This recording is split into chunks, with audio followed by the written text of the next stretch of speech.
Tri nation series के पहले ही match में पाकिस्तान ने अफगानिस्तान को 39 रन से शिकस्त दे दी है और पाकिस्तान ने इस जीत के साथ एक स्टेटमेंट रिकॉर्ड करवाई है कि पाकिस्तान अभी भी एशिया की सेकंड बेस्ट टीम है।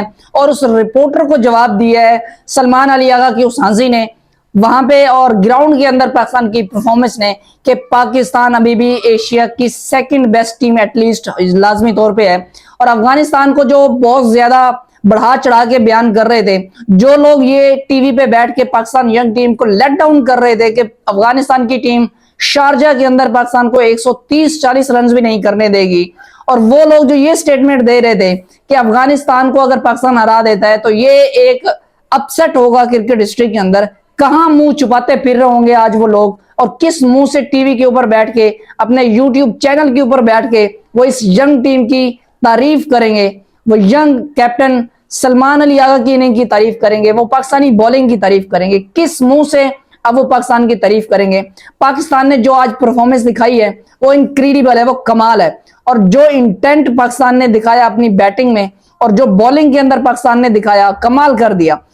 अफगानिस्तान को शारजा के अंदर आना इतना आसान नहीं था, ये मैं भी मानता हूं, मेरा भी ऐसा ही पॉइंट ऑफ व्यू था कि पाकिस्तान को बड़ी मुश्किलात होंगी क्योंकि अफगानिस्तान बहुत स्ट्रांग टीम है, खास तौर पे अपने होम ग्राउंड शारजा के अंदर जहां वो प्रैक्टिस करते हैं।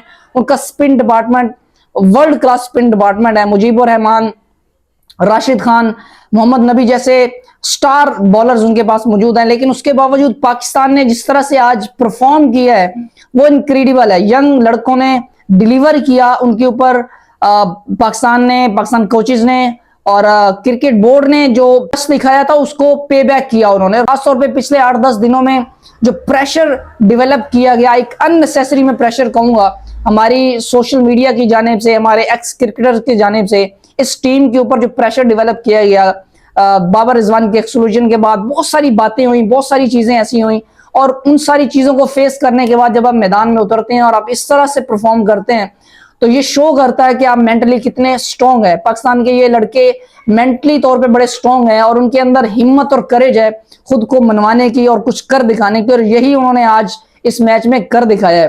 पाकिस्तान के मैच के ऊपर अगर हम बात करें, शुरू से पाकिस्तान ने पहले टॉस जीत के बैटिंग करने का फैसला किया।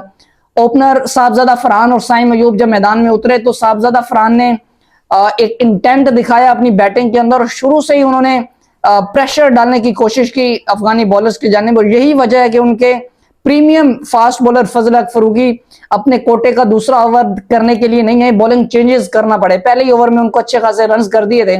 उमर जई बॉलिंग करने के लिए आते हैं तो उनको पहले ही बॉल पे छक्का लगाते हैं, और कमेंटेटर के मुंह से ये अल्फाज सुन के दिल को सुकून मिलता है कि साहबजादा फरहान ने अजमत अली उमर जई की कोई रिस्पेक्ट नहीं की। वो आईसीसी ओडीआई टीम के उनको आईसीसी अवार्ड मिला प्लेयर ऑफ द ईयर का, लेकिन साहबजादा फरहान ने इस चीज की कोई परवाह नहीं की। उन्होंने आते ही उसको रख के छक्का मारा और शानदार किस्म का उन्होंने स्टार्ट दिया, एक टेम्पो सेट किया। उसके बाद फखर जमान आए, उन्होंने भी उसी टेम्पो को आगे लेके चलने की कोशिश की। अपने सेकंड ही बॉल के ऊपर वो डाउन द ट्रैक आके उन्होंने शॉट लगाने की कोशिश की, अच्छे रन किए। थोड़ा स्ट्रगल कर रहे थे स्पिनर्स के अगेंस्ट, बट उन्होंने अच्छे रन 20 रन किए आई थिंक उन्होंने, लेकिन अच्छे रन जोड़े उन्होंने। 17 बॉलों पे 20 रन किए फखर जमान ने। लेकिन यहाँ पे मैं एक चीज लाजमी हाईलाइट करना चाहूंगा, पाकिस्तान टीम को अपना बैटिंग ऑर्डर थोड़ा सा बेहतर करने की जरूरत है। यहाँ पे फखर जमान जो तीसरे नंबर पे खेलने आए हैं, अगर वो चौथे नंबर पे उनको खिलाया जाता तो वो ज्यादा बेहतर होता। स्टैट्स के मुताबिक फखर जमान T20 के अंदर शुरू में वो ओपन करते रहे, बाद में जब बाद में जब बाबर आजम और मोहम्मद रिजवान ने ओपनिंग करना स्टार्ट की तो फिर फखर जमान को मिडिल ऑर्डर में आगे खेलना पड़ा। चौथे नंबर पे वो खेलते रहे और चौथे नंबर के ऊपर उनकी परफॉर्मेंस काफी बेहतर थी, एवरेज भी उनकी काफी बेहतर थी। वन डाउन के ऊपर उनकी परफॉर्मेंस इतनी अच्छी नहीं है और ना उनकी एवरेज इतनी अच्छी है, तो पाकिस्तान को उनको चौथे नंबर पे खिलाना चाहिए जहां पे वो अच्छा परफॉर्म करते रहे हैं, और हारिस को तीसरे नंबर के ऊपर खिलाएं क्योंकि हारिस पावर प्ले का प्लेयर है, उसको पावर प्ले में जितना ज्यादा यूटिलाइज हो सकता है पाकिस्तान टीम उनको यूटिलाइज करे। हारिस को अननेसेसरी तौर पे आप फिनिशर का रोल देते जा रहे हैं, जो कि आपके पास नीचे नवाज भी मौजूद है, फहीम अशरफ भी मौजूद है जो नीचे से आके क्विक रन कर सकते हैं जैसे आज उन्होंने किए भी। तो ये थोड़ी सी चीजें हैं जिन पे पाकिस्तान को काम करने की जरूरत है एज ए बैटिंग के अंदर। बॉलिंग के ऊपर हम आगे जाके बात करेंगे, वहां भी पाकिस्तान ने थोड़ी सी गलतियां की हैं। पाकिस्तान का हसन नवाज जब आउट होते हैं, फखर जमान आउट हो जाते हैं, साइम अयूब ऑफ कलर नजर आते हैं, गंदा शॉट मार के आउट होते हैं, एक लूज बॉल था, गलत जगह वो शॉट कंडक्ट करते हैं और आउट हो जाते हैं। वहां पे थोड़ा सा लगा कि पाकिस्तान टीम शायद फंस जाएगी, क्योंकि 3-4 खिलाड़ी आउट हो चुके थे 80-90 रन के ऊपर।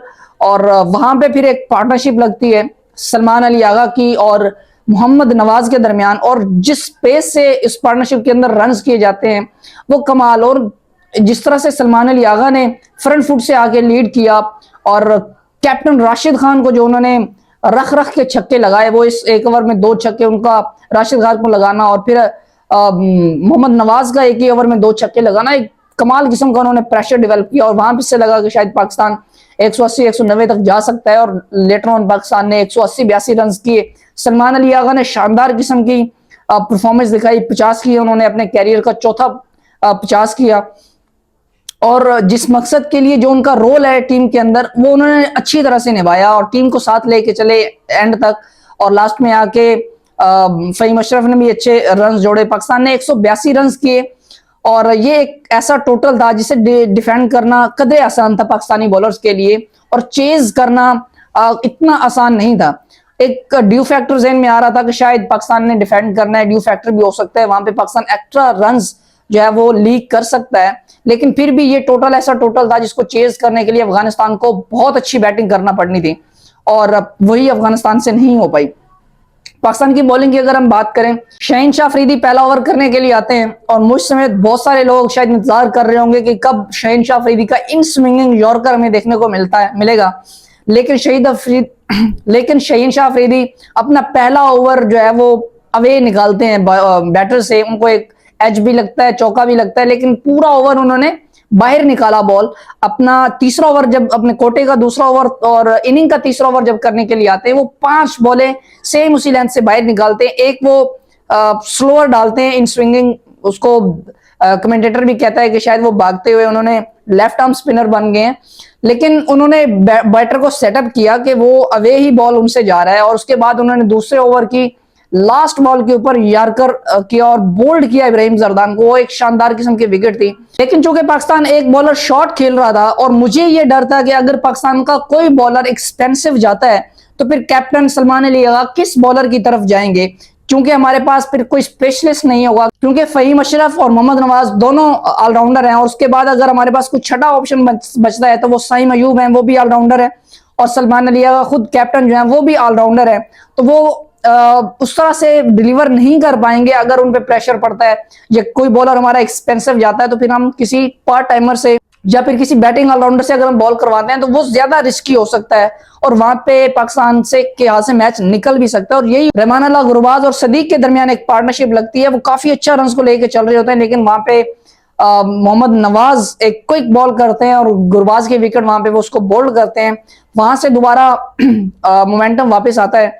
यहाँ पे एक चीज मैं और ऐड करना चाहूंगा कि हारिस रऊफ को पावर प्ले का आखिरी ओवर करवाया जाता है। मुझ समेत बहुत सारे लोगों को ये बात पता है, शायद पाकिस्तानी प्लेयर्स को भी पता होगी, सलमान अली आगा को भी पता होगी। हारिस रऊफ को जब भी पावर प्ले के अंदर उसको ओवर दिया जाता है, उसको रन्स होते हैं, वो हमेशा पावर प्ले के दौरान रन्स लीक करता है। तो फिर उसको छठा ओवर करवाने की जरूरत नहीं थी, वहां पे उसको पहले ही ओवर में 12 रन हो जाते हैं। लेकिन उसके बाद जब अपने कोटे का अगला ओवर करवाने के लिए आते हैं, हारिस रऊफ 12 ओवर करवाने के लिए आते हैं, वो मेडन ओवर फेंकते हैं और 2 विकेट्स लेते हैं। अपने T20 कैरियर में वो पहली मर्तबा डुअल विकेट जो है वो मेडन ओवर फेंकते हैं, और उसके बाद अगले ही ओवर में सुफियान मुकीम अपने पहले ही बॉल पे एक और विकेट चटकाते हैं, और वहां से पूरा मोमेंटम शिफ्ट हो जाता है। 93 पे 2 आउट और 93 पे फिर 5 आउट हो जाते हैं। वहां से मैच बिल्कुल निकल जाता है अफगानिस्तान के हाथ से, और फिर वक्फे से उनकी विकेट्स गिरती रहती हैं। शानदार किस्म की बॉलिंग दिखाई। हारिस रऊफ को 2 ओवर में रन हुए, लास्ट में स्लॉगिंग कर रहे थे राशिद खान, उन्होंने अच्छी स्लॉगिंग की, काफी इंटरेस्टिंग उनकी शॉट्स देख के लगी। हारिस रऊफ को उन्होंने अच्छे खासे रन किए, 2 ओवर में उनको रन हुए, और 2 ओवर उन्होंने बिल्कुल मेडन डाले। एक 12वां ओवर उन्होंने मेडन किया, जहां पे उन्होंने 2 विकेट्स भी ली, और अपने कोटे का आखिरी ओवर जो 20वां ओवर वो कर रहे थे, वो भी उन्होंने 5 बॉल्स किए, 5 की 5 उनकी मेडन थी, और 1 विकेट भी उनको मिला। शहीन शाह अफरीदी ने 4 ओवर में 21 रन देके 2 विकेट्स ली, काफी अच्छी उन्होंने बॉलिंग की। मोहम्मद नवाज ने 4 ओवर में 23 रन देके 2 खिलाड़ियों को आउट किया। सुफियान मुकीम ने पहले 3 ओवर्स बहुत अच्छे किए, 11 रन दिए थे, लेकिन आखिरी ओवर में उनको राशिद खान स्लॉगिंग कर रहे थे तो उनको थोड़े से रन हुए। 4 ओवर में उन्होंने 25 रन देके 2 विकेट थी। ओवरऑल पाकिस्तान ने बड़ी अच्छी ऑलराउंड परफॉर्मेंस दी और इस मैच को जीतना पाकिस्तान के लिए, पाकिस्तानी प्लेयर्स के लिए, यंग टीम के लिए, इनके कॉन्फिडेंस के लिए बड़ा जरूरी था। आज रात बड़े सुकून की नींद आएगी इनको और कल पाकिस्तान ने दोबारा यूएई के अगेंस्ट अपना इस सीरीज का दूसरा मैच खेलना है। तो best of luck Pakistan for next in tri nation series and Asia cup. Pakistan ने अपना कैंपेन का आगाज जो है वो जीत से किया और पाकिस्तान इस मोमेंटम को इंशाल्लाह कैरी करेगा। पाकिस्तान के इस परफॉर्मेंस के बारे में आप अपनी राय कमेंट करके जरूर बताइएगा। वीडियो अच्छी लगे तो लाइक कीजिएगा, शेयर कीजिएगा अपने दोस्तों के साथ और मेरे चैनल को सब्सक्राइब करना मत भूलिएगा। अल्लाह हाफिज।